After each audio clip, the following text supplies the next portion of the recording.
Assalamualaikum warahmatullahi wabarakatuh. Halo semuanya, saya Gusti Dwi Rahayu. Di sini saya akan menerangkan seputar teknologi informasi komunikasi, yaitu tentang implementasi teknologi komunikasi. Implementasi berarti penerapan suatu teknologi komunikasi. Sebelum teknologi komunikasi ini diterapkan atau diimplementasikan, harus diawali dulu dengan penguasaan materi. Teknologi komunikasi merupakan proses inovasi yang berhubungan dengan implementasi. Nah, model proses inovasi ini pernah dikenalkan oleh Everett M. Rogers pada tahun 1986, yaitu yang pertama inisiasi, yang kedua implementasi. Inisiasi yaitu proses yang sangat berhati-hati sebelum menggunakan teknologi, atau bisa dikatakan usaha untuk mengumpulkan informasi. Proses inisiasi ini memiliki dua tingkatan.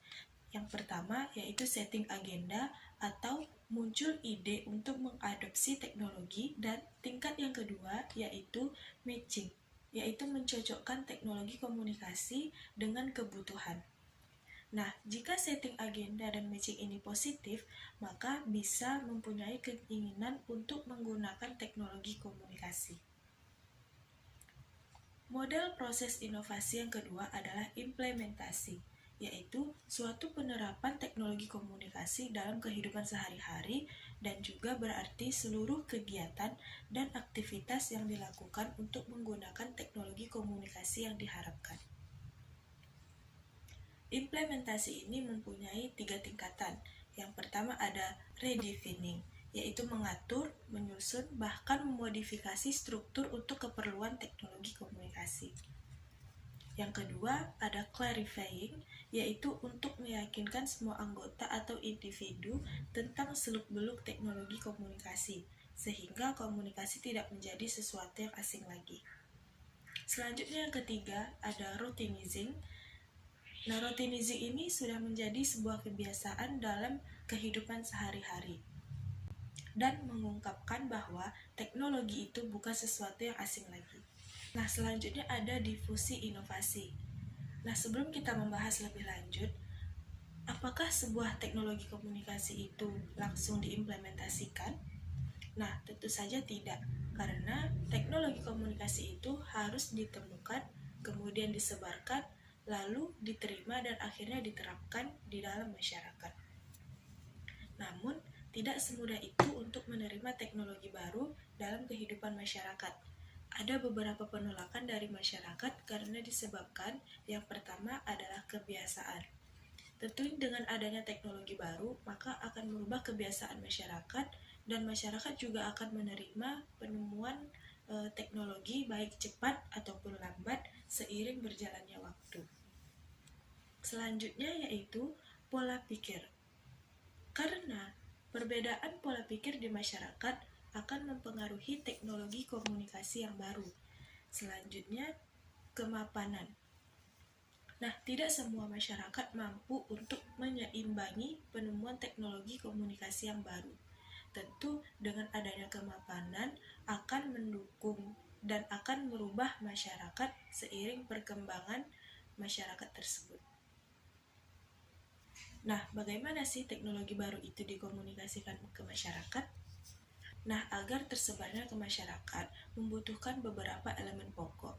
Menurut Everett M. Rogers, proses difusi inovasi memiliki 4 elemen pokok. Yang pertama ada inovasi, yaitu gagasan tindakan atau juga berarti sebuah pembaharuan yang diukur secara subjektif menurut pandangan individu yang menerimanya.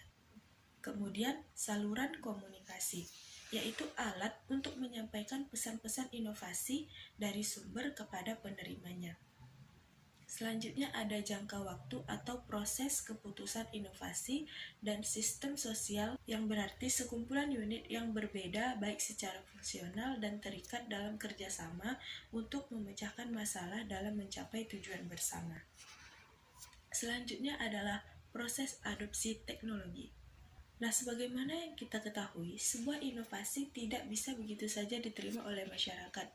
Nah, inilah yang menjadi penghalang atau keraguan yang muncul dari masyarakat. karena adanya teknologi baru. Maka dalam teknologi komunikasi penting dilakukannya proses adopsi, yakni yang pertama adalah tahap pengetahuan, yaitu untuk memberitahukan seseorang yang belum mengetahui informasi mengenai inovasi baru tersebut.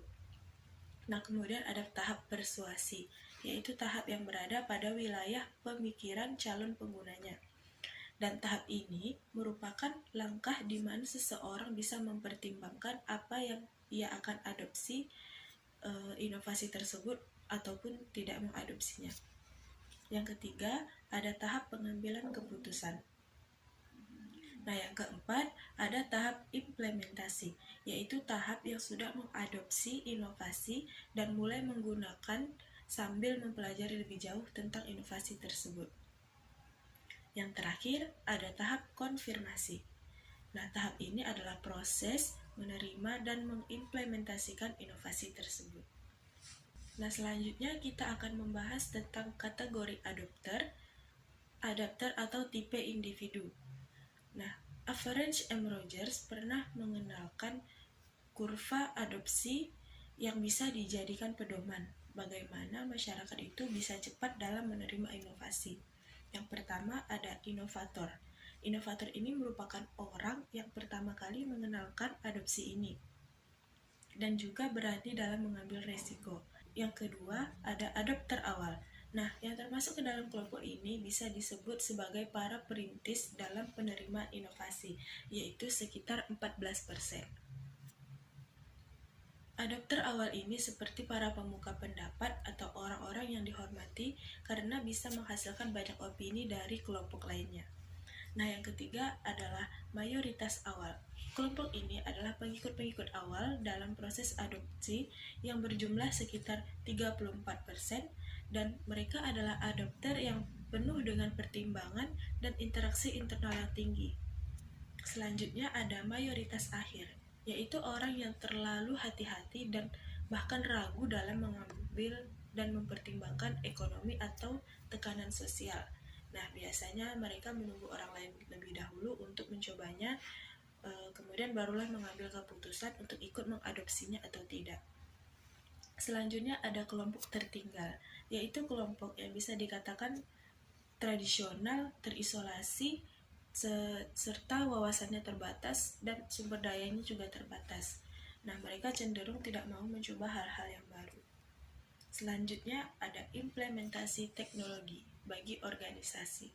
Yang pertama ada manajemen sistem, yaitu bisa mengoptimalkan hasil sistem organisasi tersebut. Kemudian ada birokrasi, yaitu proses untuk mengubah kebijakan suatu lembaga. Yang ketiga ada pengembangan organisasi, yaitu dorongan untuk meningkatkan partisipasi dalam organisasi. Nah, yang terakhir ada konflik atau tawar-menawar. Nah, ini merupakan komunikasi untuk menghasilkan jalan keluar. Selanjutnya, apa sih faktor penentu implementasi teknologi komunikasi ini? Nah, yang pertama ada sistem sosial. Sistem sosial ini adalah aturan-aturan sosial yang dijadikan petunjuk dalam kehidupan sehari-hari. Nah, selanjutnya ada tingkat kebutuhan masyarakat akan suatu inovasi. Maksudnya adalah bahwa setiap mengimplementasikan teknologi komunikasi yang baru harus sesuai dengan kebutuhan masyarakat. Selanjutnya, faktor penentu implementasi teknologi yang ketiga adalah tekanan pihak lain. Di sini, individu yang mempunyai kekuasaan atas sesuatu bisa memaksakan orang lain untuk menggunakan teknologi komunikasi baru dengan alasan suatu keperluan. Nah, selanjutnya ada kesadaran dari individu tersebut. Nah, ini tergantung juga dengan kepentingan dan kebutuhan seseorang. Yang terakhir ada kepentingan kekuasaan. Nah, misalnya seperti partai politik juga bisa menjadi salah satu contoh faktor penentu implementasi teknologi. Nah, mungkin itulah tadi sedikit penjelasan yang bisa saya sampaikan mengenai implementasi teknologi komunikasi. Semoga teman-teman bisa memahaminya, dan saya mohon maaf jika banyak kata-kata yang kurang atau sulit dipahami karena saya juga masih belajar. Sekian, sampai jumpa di lain waktu. Wassalamualaikum warahmatullahi wabarakatuh.